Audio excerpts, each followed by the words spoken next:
जनता का सैलाब उमड़ेगा तो कैसी बीजेपी और कैसी सरकार है, कोई नहीं टिक पाएगा।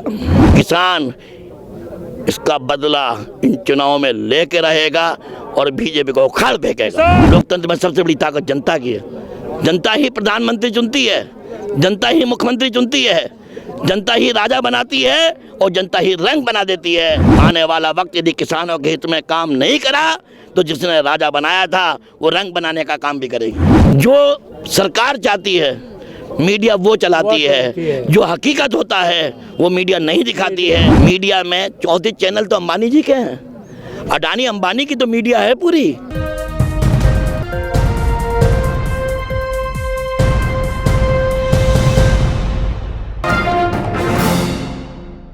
किसान आंदोलन को 2 महीने से ज्यादा हो गए हैं, लेकिन सरकार अभी भी गहरी नींद में सो रही है। लगातार विदेशी पॉप स्टार भी ट्वीट कर रहे हैं और तमाम पार्टी के सांसद भी यहां पर मौजूद हैं। मेरे साथ विधायक है नवाब जान, समाजवादी पार्टी से यहां पर किसानों का समर्थन करने आए हैं। क्या संकेत देना चाहते हैं केंद्र सरकार को? देखिए, मैं तो देश के प्रधानमंत्री से अनुरोध करूंगा कि देश का प्रधानमंत्री किसानों के दर्द को समझे। 70 दिन से ज़्यादा का वक्त हो गया है। इस देश का अन्नदाता खुले आसमान के नीचे कड़कड़ाती ठंड में अपनी फरियाद लेके आपके दरवाजे आया है कि ये देश के प्रधानमंत्री जी, जो आपने काले कानून पार्लियामेंट में पास कराए हैं, इन्हें वापस ले लो और जो हमारी उपज है, किसानों के उपज का मूल्य की गारंटी दे दो। इसी फरियाद को लेकर 70 दिन तक हो गए, लेकिन गूंगी बहरी सरकार के कान में ना तो कोई आवाज़ जा रही है और ना इनके मुंह से कोई आवाज़ किसानों के हित में निकल रही है। इससे ज़्यादा दुर्भाग्य क्या होगा और कितने अफसोस की बात है कि इस देश का किसान सरकार का दुश्मन कैसे हो जाएगा। सरकार इस देश के किसान को अपना दुश्मन मान रही है, बैरिकेडिंग नकेले तारों से कर रही है। ऐसा तो किसी दूसरे पड़ोसी देश में, जिससे ताल्लुकात भी बहुत ज़्यादा ख़राब नहीं होते हैं, उससे भी ऐसे व्यवहार की उम्मीद नहीं की जा सकती। लेकिन दुर्भाग्य है इस देश का कि हमने ऐसे देश के प्रधानमंत्री को चुना जो किसान के दर्द को न समझकर और किसान से अपनी दुश्मनी किस बात की निकाल रहा है, मेरे समझ से परे की बात है। विदेश में भी लगातार किसानों के आंदोलन की बातें हो रही हैं। अमेरिका के विदेश मंत्रालय ने कानून को सही ठहराया, लेकिन आंदोलन को भी सही ठहराया। और जिस तरीके से कंगना रनावत लगातार ट्वीट कर रही हैं, क्या कहना है आपका? क्यों इस तरीके का रवैया वो किसानों के साथ अपना रही हैं? सब कुछ ये बीजेपी की सोचे समझे साजिश है। जितने भी सेलिब्रिटी हों, चाहे अजय देवगन हो, चाहे अक्षय कुमार हो, चाहे कंगना रावत हो, चाहे सचिन तेंदुलकर हो, ये सब अडानी और अंबानी के पिट्ठू हैं। उन्हीं के इशारे पर, क्योंकि तेंदुलकर साहब को अपने बेटे को खिलाना है अंबानी जी की टीम में, हर एक के अपने अपने स्वार्थ हैं। उन स्वार्थों को साधने के लिए इस किसान आंदोलन के खिलाफ वो अपनी आवाज़ को उठा रहे हैं। इस देश की जनता उन्हें कभी माफ़ नहीं करेगी। आपको क्या लगता है बीच का रास्ता क्या है? सरकार नहीं मान रही है, किसान नहीं मान रहे? सरकार को मानना चाहिए। लोकतंत्र में की व्यवस्था है। निर्वाचित जो सरकारें इस देश में होती हैं वो जनता के द्वारा ही चुनी जाती हैं। जब जनता की नहीं सुनोगे तो फिर वो शासक नहीं रह जाता, वो तानाशाह का रूप ले लेता है। मुझे तो मोदी जी से फिर आग्रह करना चाहता हूं कि आप देश के प्रधानमंत्री हैं, 130 करोड़ लोगों के प्रधानमंत्री हैं मोदी जी।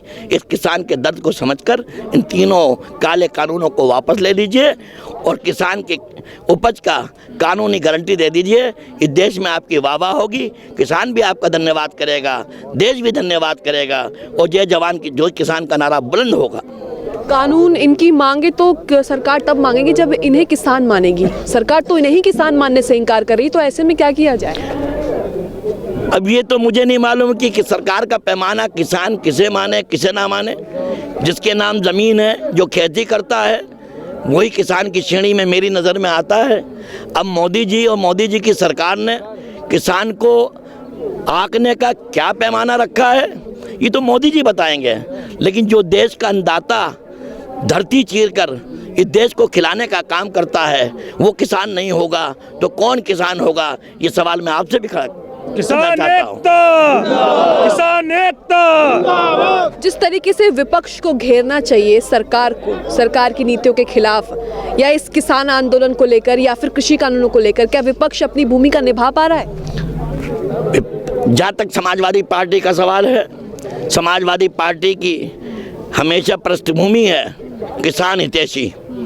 चाहे हमारे नेता चौधरी चरण सिंह जी, आदरणीय चौधरी चरण सिंह रहे हों, लोहिया जी रहे हों, मुलायम सिंह जी रहे हों, हमेशा जब जब समाजवादी पार्टी की सरकार आई है तब तब किसानों के हित में समाजवादी पार्टी ने काम किया है। 4 साल हो गया है, गन्ने का दाम इस योगी सरकार ने 1 रुपया भी बढ़ाने का काम नहीं किया है।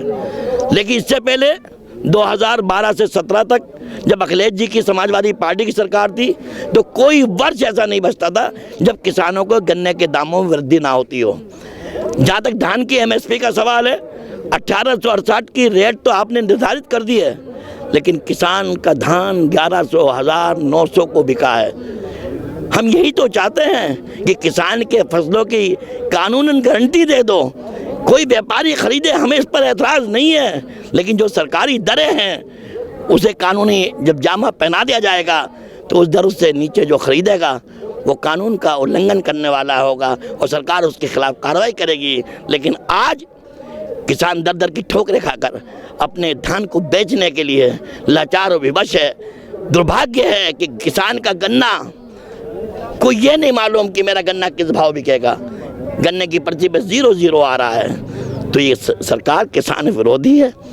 इनकी सोच से स्पष्ट होता है कि सरकार विरोधी है और आने वाला 2022 यूपी में और 2021 में जो 5 राज्यों में चुनाव होने जा रहे हैं, किसान इसका बदला इन चुनावों में लेके रहेगा और बीजेपी को उखाड़ फेंकेगा। किसान एकता, किसान एकता। लेकिन इतने विरोध के बावजूद भी योगी जी ये कह देते हैं कि डंके की चोट पर हम जीतेंगे 2022 का यूपी का चुनाव। लोकतंत्र में जनता निर्णय करती है या योगी जी या मैं निर्णय करता हूँ? जिसकी भागीदारी ज़्यादा होती है लोकतंत्र में उसकी हिस्सेदारी होती है। बिहार में भी ऐसे ही कहा था लेकिन जीत गई बिहार। वहाँ बेईमानी करी है, स्पष्ट है बेईमानी करी है। जो बैलेट पेपर पहले गिनने चाहिए थे वो बाद में गिने रात को 2 बजे, वहाँ तो करा इन्होंने गड़बड़। तो यूपी में बेईमानी अब करेंगे, बेईमानी करेंगे, उसे प्रयास करेंगे, उस बेईमानी को रोकने का प्रयास करेंगे। और जब जनता की आंधी आती है, याद करो इंदिरा गांधी जी ने 70 में वंशी लगाई थी, आपातकाल लागू किया था, डर और दहशत का इससे ज़्यादा खराब माहौल था। लेकिन जब जनता की आंधी आई तो 70 में इंदिरा गांधी के आपातकाल को और नसबंदी को जनता ने उखाड़ के फेंक दिया। इंदिरा गांधी कुछ नहीं कर पाई थी। जनता की ताकत के सामने सारी ताकत कमज़ोर हो जाती है और जब तक जनता का सैलाब उमड़ेगा तो कैसी बीजेपी और कैसी सरकार है, कोई नहीं टिक पाएगा। प्रधानमंत्री कह रहे हैं कि 26 जनवरी को जो हुआ उस पर देश शर्मिंदा है, लेकिन इतने किसानों की शहादत हुई, इतने किसान जख्मी हुए, उस पर कोई जिक्र नहीं हुआ अभी तक। मैं प्रधानमंत्री जानना चाहता हूं कि दीप सिद्धू कौन है जो आपके साथ फोटो शेयर कर रहा है? प्रधानमंत्री के पास पहुंचना आसान है? कितनी सुरक्षा बेड़ों से उसे गुजरना पड़ता है? अमित शाह जी के पास कैसे पहुंचा? जितने भी बीजेपी के बड़े लीडर्स हैं उससे सिद्धू का संबंध है या नहीं है? यदि संबंध है तो इसमें मुझे कोई साजिश की बू आती है। इसकी सीबीआई जांच हो, दूध का दूध पानी हो कि किसके इशारे पर लाल किले में जो घटना घटी है उस घटना की मैं निंदा करता हूँ। घटना शर्मनाक है, लेकिन किसान ऐसी घटना कभी ना कर सकता है। किसान देशभक्त है, देशभक्त है, देशभक्त रहेगा।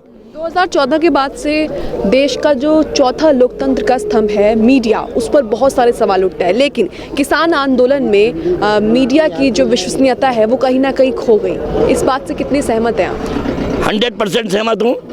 मीडिया ने अपनी विश्वसनीयता को खो दी है। और जहाँ तक मेरा प्रश्न है, मुझे साल भर हो गया टीवी चलाए हुए। जितनी गोदी मीडिया के चैनल है, मुझे 1 वर्ष हो गया मैंने गोदी मीडिया के चैनल नहीं देखे, क्योंकि 3 महीने तो वही चला सुशांत सिंह। जो सरकार चाहती है मीडिया वो चलाती है, जो हकीकत होता है वो मीडिया नहीं दिखाती है। मीडिया में 34 चैनल तो अंबानी जी के हैं, अडानी अंबानी की तो मीडिया है पूरी। तो उन्हीं के इशारे पर वही पिक्चर दिखाएंगे, वही एंकर, उनकी मजबूरी है एंकर की।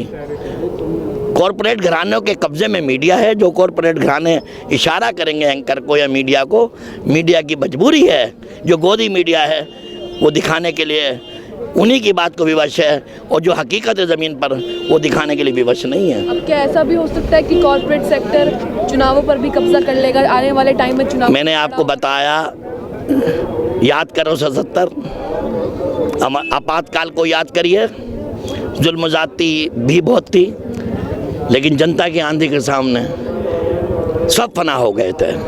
जब जनता की आंधी आएगी तो कोई नहीं टिक पाएगा, ना मीडिया, न सरकार, न प्रशासन। लोकतंत्र में सबसे बड़ी ताकत किसकी है?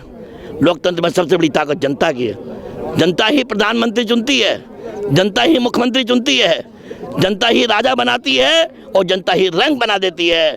आने वाला वक्त यदि किसानों के हित में काम नहीं करा तो जिसने राजा बनाया था वो रंग बनाने का काम भी करेगी। शुक्रिया। ये हमारे साथ समाजवादी पार्टी के विधायक जुड़े हुए थे बात करने के लिए। जिस तरीके से विदेशियों से समर्थन आ रहा है, तमाम विपक्षी पार्टी सांसद भी यहाँ पर आ रहे हैं, रोका भी जा रहा है, लेकिन जिस तरीके से आंदोलन को दबाने की कोशिश हो रही है, ये सरकार पर एक बहुत बड़ा सवाल खड़ा करता है, क्योंकि सरकार या तो उनकी मांगे सुन ले या इनसे आके संवाद करे, लेकिन नहीं, सरकार आंदोलन को दबाना चाहती है। तो कहीं ना कहीं सरकार की क्रोनोलॉजी अब समझनी पड़ेगी। न्यूज़ मैक्स के लिए कैमरामैन फैज हुसैन के साथ मुनमुन। सभी अहम खबरों के लिए न्यूज़ MX को सब्सक्राइब करें, साथ ही बेल आइकॉन को जरूर दबाएं। लाइक, शेयर, कमेंट करना ना भूलें।